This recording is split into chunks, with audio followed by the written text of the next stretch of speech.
Naghahanap ka ba ng mababang amortization sa pag-ibig at with quality townhouse unit? Magandang araw, future homeowners. Ito ang inyong Sales Manager, Alexis Publico of Innova Homes North Incorporated. Samahan niyo ako sa isa na naman nating property tour habang pinapakita sa inyo ang pinakabagong construction update ng Terraza Marta Pandi Subdivision ngayong 2026. Kasabay nito, ituturo ko rin sa inyo ang isa sa pinakamadali at pinaka-convenient na daan papunta sa inyong future home na townhouse unit offer ng ating Terraza Marta Pandi Subdivision. Nagsimula tayo doon kanina sa Pure Gold Bukawi, MacArthur Highway. Mula rito, diretso tayo papuntang Bukawi Municipal Hall. Lagpas ng Bukawi Municipal Hall, diretso lang sa Ciudad de Victoria Interchange Bypass Road. Ito na ngayon guys sa tinatawag na Philippine Arena Exit. Isa ito sa mga daan ng madalas piliin ng mga bumabiyahe papuntang Pandi dahil mas maayos at mas maginhawa ang biyahe. Habang binabaybay natin yung Bypass Road, makikita natin dito yung Philippine Arena, isa sa pinakakilalang landmark sa Bulacan. So paglagpas natin sa Philippine Arena, dadaan natin yung New Bypass Road. Ito yun guys sa kaliwa patungo dito sa Governor Fortunato Halilia Road. So ito nga guys yung Governor Fortunato Halilia Road, malapit din dun sa Bukawi Exit. True NLEX din ang daan. Susunod nating dadaanan yung Santa Maria Bypass Road at yung Santa Maria Bypass Bridge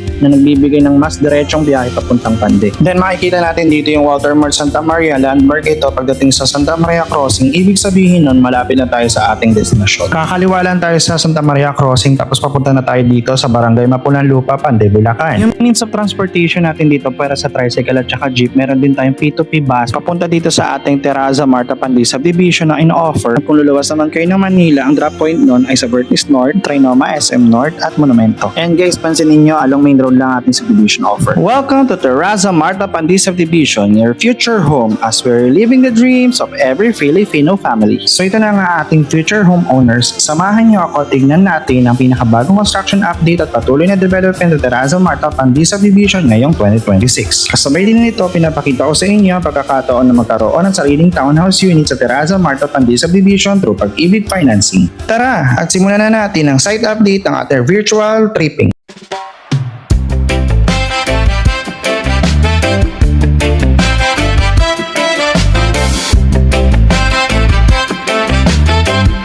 Habang iniikot natin ang Terraza Marta Pandi Subdivision, gusto ko lang ibigay sa inyo ang simpleng overview ng ating community. Last year of July 2025, nag-open tayo officially for selling and reservations. Simula noon, tuloy-tuloy na rin yung mga kumuha pero marami pa rin yung mga townhouse na available sa prime location. Ang buong sukat ng ating Terraza Marta Pandi Subdivision ay humigit kumulang 11 hectares. Kaya hindi siksikan at maayos yung spacing ng bawat townhouse unit at kalsada. Na ang sukat ng main road ay 10 meters, ang secondary road ay 6.5 meters wide at ang alley road natin na 4.5 meters wide. Maayos din ang paglalanded nito at drainage system lalo na ang mga townhouse unit ay may kanya-kanyang carport na may standard na sukat na 4x5. Sa ating mga ino-offer na townhouse units naman ay may standard inner townhouse natin ay may sukat na lot area na 46 square meter at floor area na 44 square meter. Meron din tayong options para sa inyo na kung gusto nyo mas malaki ang lot area natin, meron tayong end unit with firewall na may 1 meter sa side ng townhouse unit at corner lot townhouse units. Depende ito sa inyong pipiliin na townhouse unit. I-assist namin kayo kung ano yung pinaka-okay na budget para sa inyo. We have also available din na 2 types of townhouse units natin package. Ito ang ating semi-complete package at complete package. Ito ay nasa picture differences ng dalawang townhouse unit offer natin sa inyo. Ito naman yung after turnover, pwede ninyong i-improve or i-modify depende po sa personalized or sample preferred design. Malapit lang din dito ang lahat ng kailangan ninyo sa everyday living gaya ng schools, hospitals, simbahan, palengke, supermarkets, terminal, at mga commercial area. Sa reservation, simple lang. We start the basic requirements and reservation fee tapos susunod na yung pag-ibig requirements within a month after securing your unit. Either mapa-local employed kayo, OFW, or home-based professional or visual assistants. My dear future clients, for reservation and free tripping, kindly contact me caption below. From Alexis Group, again, this is your sales manager, Alexis Audrey Publico. Ang goal namin simple lang,